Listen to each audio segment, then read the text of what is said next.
It's that time of the week again, folks. This is me, your host, Richard McColl, here in Bogota, Colombia, 2,600 meters closer to the stars. And my very special guest is in Medellin at the moment, or Medellin, as they say there. He's a Buckeye. Those of you in the United States and around there will know that that means Ohio, as it supports the Buckeyes are from Ohio State. Zach Meese, welcome. Hey, thanks for having me, Richard. It's a pleasure to be here. Long-time listener, first-time caller, and just really excited to be on the podcast. Well, no, it's nice. It's nice to check in with immigrants to Colombia and see what they're doing. Because I don't call ourselves expats, and I wouldn't call you an expat either, because you've moved to Medellin now, full time. You've even got your backdrop is Medellin here. If you're watching on YouTube, look at that, the city of eternal springtime. If you're watching on YouTube, if you're not watching on YouTube, just imagine a lot of condominiums and some beautiful hillsides. You have been a listener for a very long time. You managed and decided after a while that this is it. You wanted to move to Medellin. This is the city for you to make your life at this point. I just kind of want to explore that a little bit. What is it about Medellin? Why Colombia? Why Medellin? Well, so my story is not that special, really, when you come down to it. I was dating a girl from Colombia back in 2016, and she invited me to Bogota for the first time. And like many Americans here, I know the Hollywood story that we cover, and I'm not going to get into that because that comes with a whole bag of worms that we don't want to get into today. But the relationship didn't work out, and I kept coming back. I think my second trip was Cartagena, and then I kept coming back to Bogota many times because I have some Bogotano friends. And for a long time, I really thought that I was going to end up in Bogota. And one of my friends told me, he goes, I really think before you make that jump here, you need to check out Medellin. I think your personality is way more Paisa than it is Rolo. And so I said, all right, I'll go check it out. And so I came down about a year and a half ago now for a 6-week trip. And 2 weeks in, I called my friend and I said, you're absolutely right. This is where I want to be. And it's a truly magical city. And the changes in the city that have been happening over the last, even in the time I've been here, it's really emerging as not just a leading city in Latin America, but a leading city, I think, in the world. Like, this is a very popular destination, and it's very easy to see when you think of things like the culture, the people, and the resources here. It's a truly magical place. Well, okay. So you've made it home, and that's that. Bogota, as Emily on the podcast says, Bogota is a more adult city. Maybe Medellin's a bit more fun because of the weather, because of the proximity of nature and so on. But so, I mean, this is interesting. It's a boy from Ohio up there in Medellin. We're not going to get into the negatives surrounding Medellin at the moment. That's for another day. I am actually, just for those of you interested, myself, Emily, and others are looking into doing a podcast on that because it's 7 foreigners in about 15 days have died, been killed, what have you. We're not getting into that. Zach has actually got his own YouTube channel, Buckeye Paisa, I think it is, Buckeye Paisa, as you'd imagine. And he did a reactionary post on that about what's going on, what he thinks of it. So I can recommend that to you. Check that out because, nothing better than actually getting some information from boots on the ground where it's all happening. I'm far away from it. I'm reasonably informed about what's going on. I'll be in Medellin in March, so I'll be able to take a little bit of a look at it and talking about it. So we're not going to deal with that. That is coming up. But, you moved to Colombia and set up this YouTube channel. I don't want to call you an influencer because I think it's a grotesque word. But you've been doing it, I think, mainly for your family and friends back home, right? Yeah, and it's interesting, we're not going to get into it, but you touched on it. There's a lot of stories going around about Colombia in general. A lot of people are scared to come here. I just had a friend who was here, I think last month, and she's like, well, I've always heard it's dangerous, or I've always heard this or that. And I'm like, no, it's a wonderful place with wonderful people and wonderful experiences. You need to come down and see it. So what I've done is, and my videos aren't just in Medellin, they're in rural zones, right? Like I went to Quibdó, which I always pronounce the accented O incorrectly. So if anybody's Colombian and listening, I do apologize.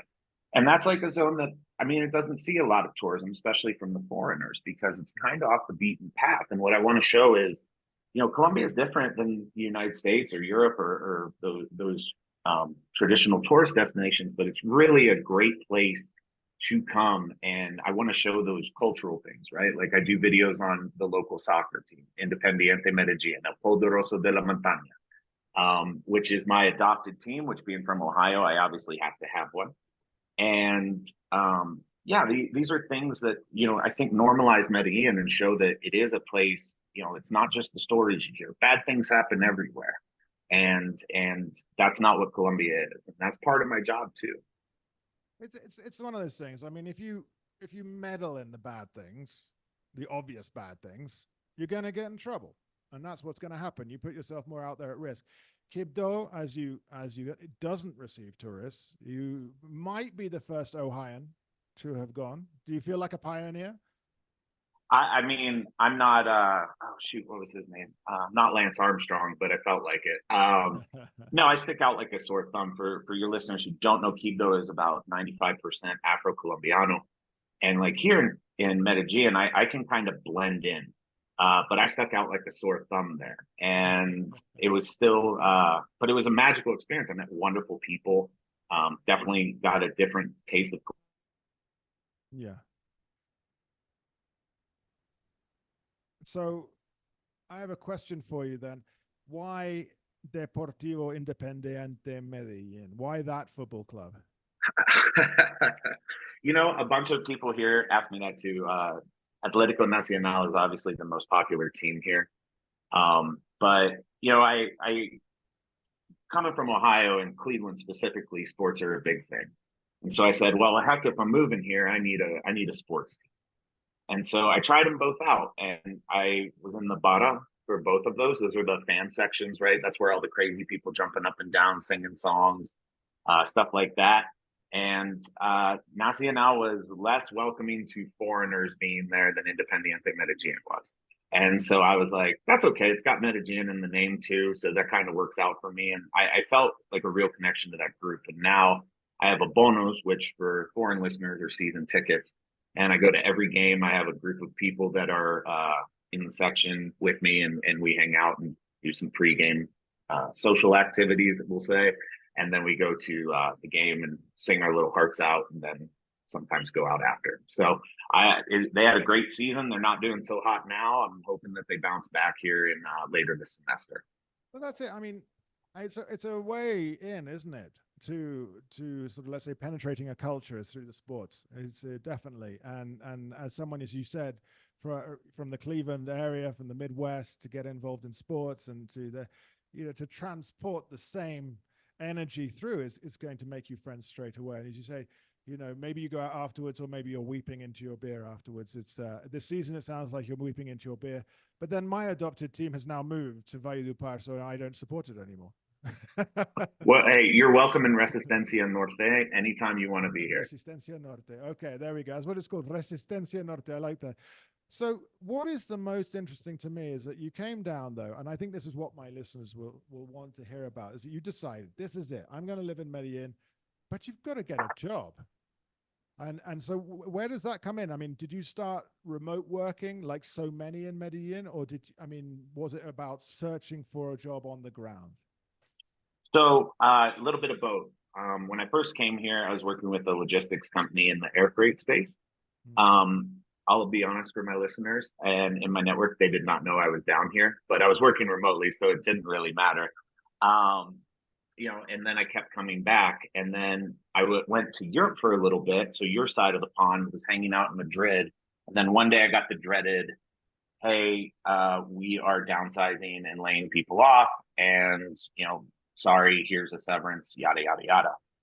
And so I said, you know what? I've been trying to make this dream work. I've got enough savings that I can be down there for 7 months, 8 months without having to return back to the United States, and time on my visa too. So I booked a flight from Madrid, actually from London, because I was in London when I finally left, to come down to Medellin. And I started networking, going to gringo networking events, Colombian networking events. learning all the information that I possibly could related to the logistics industry, which I think we can get into a little bit as well down here and how it functions. And I connected with a company called S-Works, which is my current. And so, what is this what is this company? And what that means is we provide staffing solutions in the United States using Colombian power. We call it Colombian power, but it's Colombian labor. At you know, at, sorry, you might have to cut that. But what we really do is we connect businesses in the United States with a workforce here and an industry in general that we can kind of get into. But you know, there's a couple of different things that kind of set us apart. But they had an interview with me, and now I'm an account exec and kind of the American face for Colombia, the power of Colombian labor and the impact it can have on people's businesses. But the company is American. The company is based in Boca Raton, Florida. Actually, we just moved to Miami, so let me correct that. But we do have our operations center here in Medellin, and we just recently opened a office in Bogota, close to Parque 93. So we are expanding. So I mean, so this is nearshoring. This is what it means. It's using, I don't want to say a call center, but it's a hub of trained professionals in another country for a service in the US. Yeah, and I think when people hear the term nearshoring, a couple things come to mind, right? One of those things is a call center, like you said, customer service, answering questions, whatever. And do we do that? Sure, but it's not our main vertical. What we specialize in is actually finding you talent that's equipped for your company's operational needs and can support your staff in the United States, in Europe, or really anywhere, and kind of optimize that and work in tandem with your American side of things. Now, do we have call center capabilities? Sure, but it's not something that we actively go out and sell. So you guys are looking for the experts. What kind of industries are we looking at here? So right now, logistics, because that's my background, is kind of my bread and butter, right? That's not all we do. We are in the insurance space. We are in healthcare. We're trying to emerge in some newer markets, you know, without disclosing any kind of customers that we currently service, obviously. You know, we've seen expansion almost double in the last, I'd say probably 13, 14 months. And so the explosion's been huge because I think people are finding out that you can put somebody with the same skill set or sometimes better in these roles and base them out of Colombia and have seamless integration with your domestic operation as well. So, I mean, it's an economic thing. That's the thing. Like, there are people who, I think that's a common misconception as well. Well, it's all about offshoring American jobs. And let's face it, we're entering an election year in the United States. The term offshoring, nearshoring, not a popular thing. But what we do is we try to find ways to enable your domestic USA staff with staffing that if you had the budget to, you would actually source as a separate position. So I'm going to give you a use case, if that's okay. When I was in air freight, everything was running smoothly and your day was great. But all it took was one call that said, hey, Delta or whoever, sorry, Delta, missed the package, or the package wasn't loaded on the plane. We don't know where it is, yada, yada, yada. Well, that's all well and good, but you're still getting hit in the face with those order entries and those other things and those track and trace and touch points. And I think a lot of logistics companies, especially in the operational side, which is kind of, you know, my expertise, would have those people that's like, okay, I would like to segment this. This guy just does track and trace so that my people can troubleshoot these issues.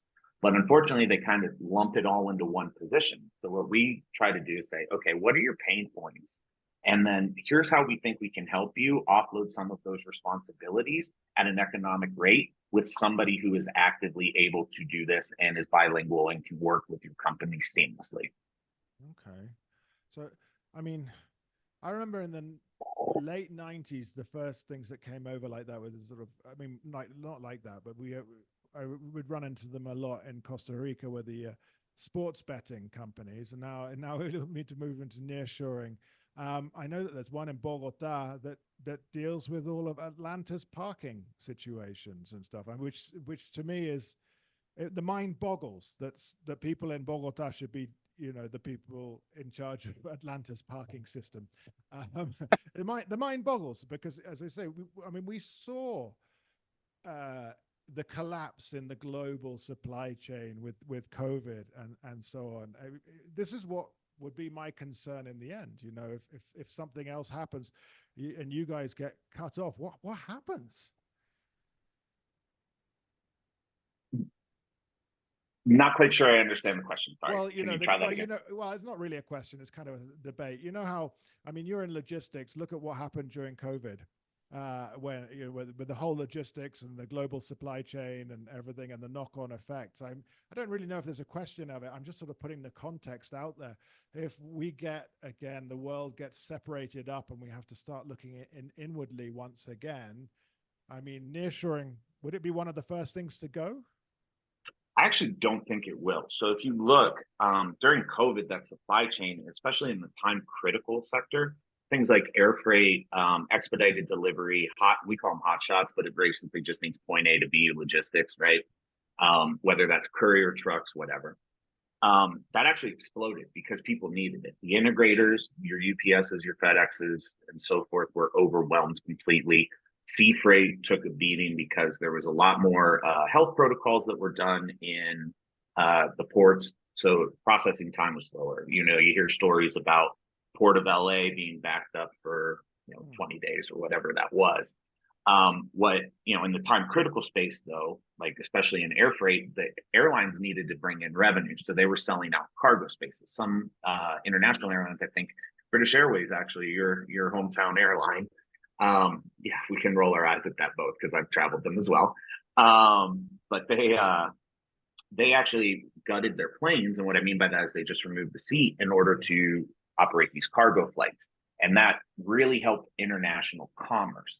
The other part is that now we see the market correcting, and those high rates that were able to be charged before were not, or are not now.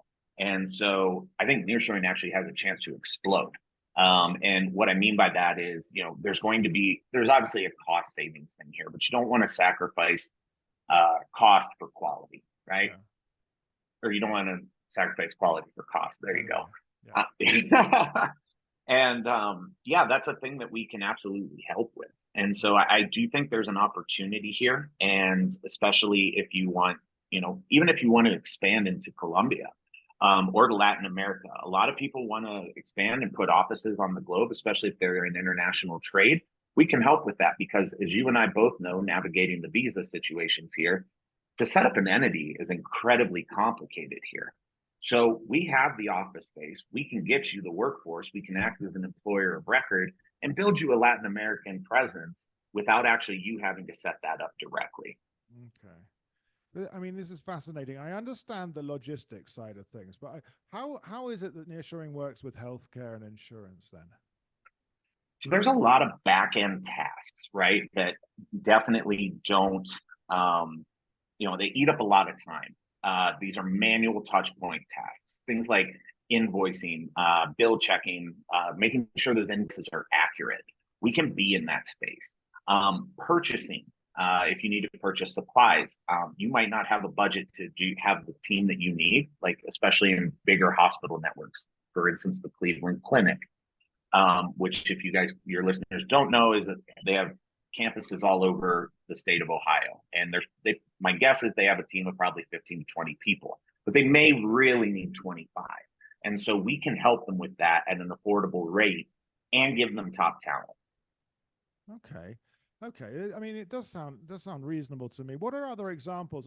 Do you know of other nearshoring companies in Medellin taking advantage of this?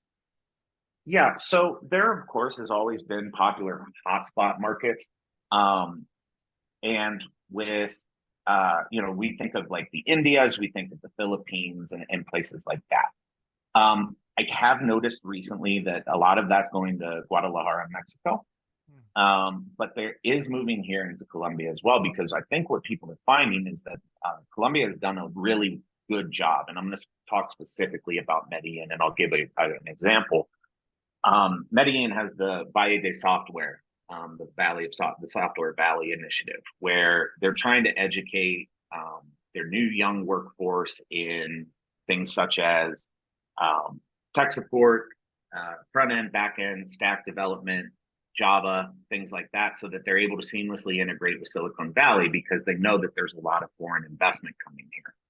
And I think that where S-Works comes in is we actually partner with those universities to get you that top talent. Now, if you need an experienced guy, we can go out and find that for you. We don't have like a room full of applicants that can just come out on call. We actively act as headhunters and try to find you the talent that's specifically tailored to your company's needs. This is interesting. I mean, when you said the headhunters, but it does differ from human resources. Sure. You're basically outsourcing your human resources to us, right? Like instead of having your human resources worry about tax compliance, healthcare benefits, and things of that nature, we handle all of that on the front side, and we take a small fee on the back side, and the money goes directly to Colombians, which actually I think we should probably touch on. Yeah. One of the main differences for my company, and I'm not here to talk any kind of smack about any other company, right? Everybody should do their own research and what works for them. But if you want the cheapest company, we might not be the one, right? And the reason I say that is because we actually invest in our workforce. I think a lot of companies in similar spaces come down here and just say, okay, we're going to get low scale talent, answer phones, take a huge profit margin off of it, and sell it to the customer at premium price. And what I think we do at S-Works really well is we pay above the national average for all of that. And I would say it's significantly above. We take less percentage, and what we're trying to do is invest back into the community, right? Like, we don't want to make our money off the backs of Colombian labor. We want to work with Colombians to connect power into the United States and give them those soft skills. And I think Future State, we've been in business for 2.5 years, and we've seen really good growth. But I would like to see my people, my coworkers, I guess I should say, learn those skills from the logistics industry and build that here. Because you and I both know that like Colombia desperately needs some logistics infrastructure. Communications, logistics. Well, how many employees does S-Works have there in Medellin? So currently, I'm going to give you a ballpark because I actually don't have the report up in front of me, but we're sitting at about 110 to 120 employees. Now, 90 of those are probably our collaborators. And those are the people that work with those U.S. companies. And then the other 20 are, people like me, sales reps, accounting execs, things like that are full-time employees within the company, but they're not touching with American companies unless they're, we have an operations manager, Esteban. He's a great guy, even if he is a fan of Junior. And, he handles like escalations and stuff like that. So we have some customer facing roles, but they're dedicated to S-Works rather than our client. Okay. Well, I would say that 120 in Medellin itself is a significant number. And if you're opening one in Bogota, how many here? Do you know? Yeah, so we're in the process of opening that up. At first, it was an administrative support place. Yeah. Our growth manager was based there, so we didn't have a whole lot of growth there. We're actively searching for that office space to expand it and actually start our operations center there. So currently, we don't have that. We do have about 10% of our, 20% of our workforce working remotely. These are like overnight positions because a lot of those office buildings aren't 24 hours here. And we have people in Barranquilla. Shout out Danny if he listens to this. And we have people in I can't remember where Mari's from. I was going to give her as an example, but we're connecting talent, not just both locally in Medellin and Bogota, but we're giving opportunities to people in the more rural zones so they don't have to relocate here as well. Okay. Well, it's having a connection, isn't it? It's having which can be difficult in the rural zones, certainly rural Colombia. I'm just fascinated by it. And, okay, we're going back to the city of Medellin with its Software Valley Initiative, which is a nice name and what's going on. And as you say, front end, back end. Do you get grouped with like the tech bros? Do they see you in Medellin as a foreigner? working in this kind of industry? Do locals see you as one of those tech bros that just come down from the US and is what do you Bitcoin mining and things like that? Yeah, I think there is definitely a stereotype of Americans here, right? Let's be honest. We don't have the best reputation, and for reasons we're not going to get into, sometimes that's deserved. We can be bad guests, but I will say this about Medellin specifically, and I think Bogota too. The little friction between the two major cities there. As you said, you call us children, so that's fine. But I think really Colombians take you for who you are. And I can speak to that for the Pisces too. They might have preconceived notions about how Americans operate and are down here for, but usually once they meet you and they get to know you, and especially if it helps if you speak Spanish, obviously, I think they are more than willing to welcome you in here. They don't have that, passport bro, tech bro, or whatever preconceived notion. They take everybody at face value, and if you're good people, you can succeed very well down here. Well, I think that's it. It's not to be the expat, not to move 100% in those. It's nice to dip into the immigrant community to touch base with obviously your roots. I'm sure that you find or have a place from which you can watch the Cleveland Browns and teams such as that. Perhaps there's another fan, one or two others in Medellin. Do you know what? Actually, I don't mean to interrupt you there, but one of the cool things is there's actually an amateur network of American football here in Colombia that operates across the city. Yeah, I got involved coaching with them. By the way, I'll send you some videos of that so you can put it in the thing if you want. I was helping out with coaching because, I don't know if you know this, but I put on some weight since high school, the last time I put on the pads. And next year, we're actually looking to create the first Latin American Browns backers, which if anybody else is from Ohio, they know that that's the fan base and watch party group of the Cleveland Browns. And we're trying to put the first one here in Medellin. It's to be the first one in Latin America. How big is the league then across Colombia? So the league, I think it's probably 10 people, if I remember correctly. I'm kind of partnered with the Medellin Huskies. And they are, they have tournaments. So you go to different cities and you play 10 games over the course of a weekend and there's a champion, right? It's a tournament. Nice. I don't know how they do that because I remember playing in high school and after 1 week you would ice your back and that was terrible. But yeah, these guys, it's more for fun. It's all amateur. It's pay to play, but it's people that want to learn and try to assimilate. It's both ways, isn't it? So you're assimilating, and then of course helping the assimilation. I think that's excellent. The way that you have definitely immersed yourself in culture there through the sports. I think that's a fantastic way of becoming part of the city. And I mean, when we come back to the S Works, are you the director in the office then? Are you the head guy? No, I am not the head guy. Not yet. I want to preface that. Just kidding for anybody listening in the office. No, I'm actually an accountant.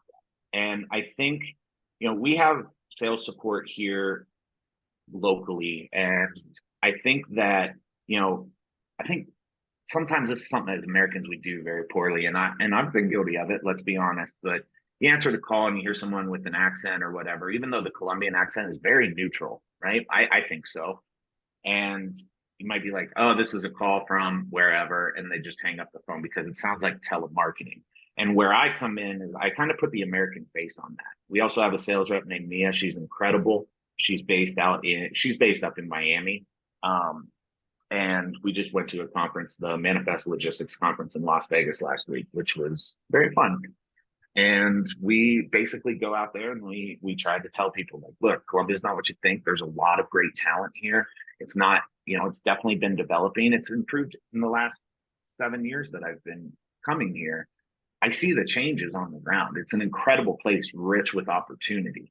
It's just, how do we get people to, how do we get past that initial hurdle? I think is probably one of our bigger issues. But that's it. I mean, there's an incredibly educated, qualified workforce. Absolutely. And they're bilingual. So, I remember thinking my Spanish teacher in high school for the whole 3 years that I took it really failed me because I did not know how to communicate even basic things, right? But the workforce, when I'm in the office, speak I don't speak Spanish in the office because they want to speak English to me. Everybody wants to improve. And it's the same way with me. Like I take my classes and I practice with them, and then they laugh at my terrible accent. Right. But the point is that you try. And regarding, I lost my train of thought, Richard. I'm so sorry. That's all right. Regarding, I mean, it's the Spanish, isn't it? The incredibly trained, educated workforce.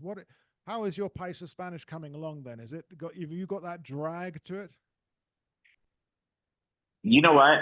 Funny story. We were in the stadium watching Independiente Medellin, and my friend looked over me because I was saying some words that you would definitely not learn in a class. And he's like, "Holy shit, you speak like a paisa." I said, "Yeah, that's one of the best compliments you could ever give me."